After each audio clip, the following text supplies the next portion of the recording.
In India, Graham and I were mostly involved in leprosy work.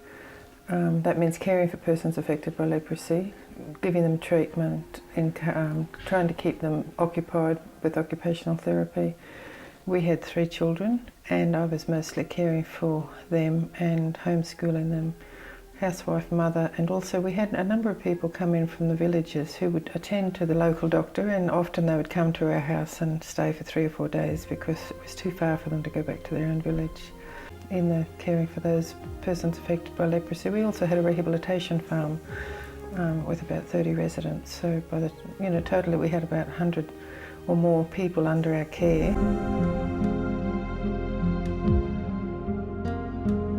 On the 23rd of January 1999, my husband and sons had actually gone out to a jungle camp. Now, a jungle camp is actually like a Christian convention of 4 days of meetings for the Christians particularly.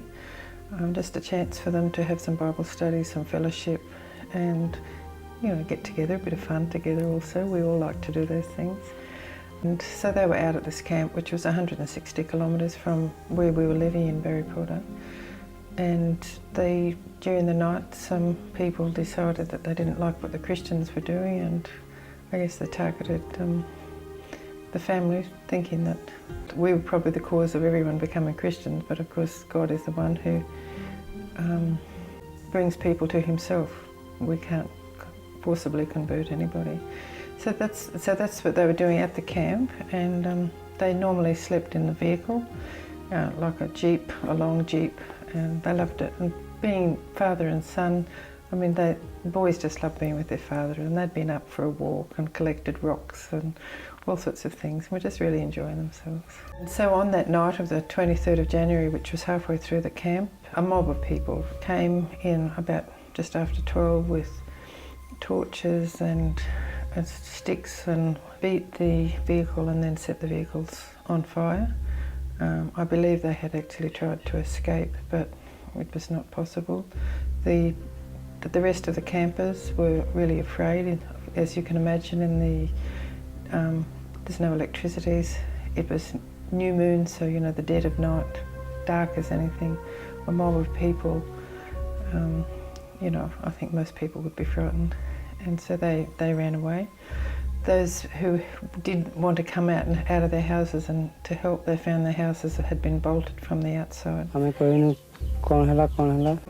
Apparently they couldn't escape, so they died.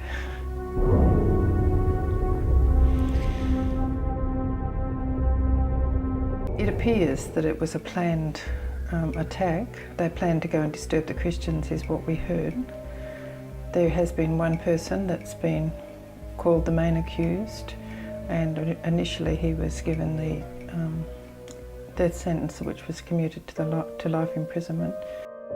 When I think back on it, I said to Esther, actually it was only within a few hours of them actually being killed that day, and it was probably a couple of hours after about 4 hours after I'd heard the initial news that the jeeps had been burnt, though I didn't know what had happened to the family. Esther said to me, "Mummy, what is the news?" And she was 13 at the time, and I said, "It seems like we've been left alone." And that was sort of how I broke the news to her. But we will forgive. I think I said, "Won't we?" And she said, "Yes, Mummy, we will." And so again, those words at that time, "I will forgive," I think started a healing process in my own life, because if we forgive, we can't allow bitterness to come in. I survived the pain that followed the deaths of my 3 family members, only by God's grace, I say. Initially I probably, you go into shock, you go into disbelief, but God really enabled me that didn't happen to start with, in a sense. It did, but it didn't. But I do remember sometime later when all the crowds had died down and there weren't so many people around, I remember just absolutely weeping to the very depths of my heart, where it was like my whole being was coming out. I think the journey of forgiveness is an ongoing journey in a sense. It's certainly when I forgave in the very first instance, I guess you could say, I believe that set me on a longer journey. The words I forgive were like starting a healing process. Jesus said in his teaching, he said, though it is written, which means it's referring back to the Old Testament, an eye for an eye, a tooth for a tooth. I say, but love your enemies, do good to those who hate you, bless those who persecute you, and seek to live in harmony with one another.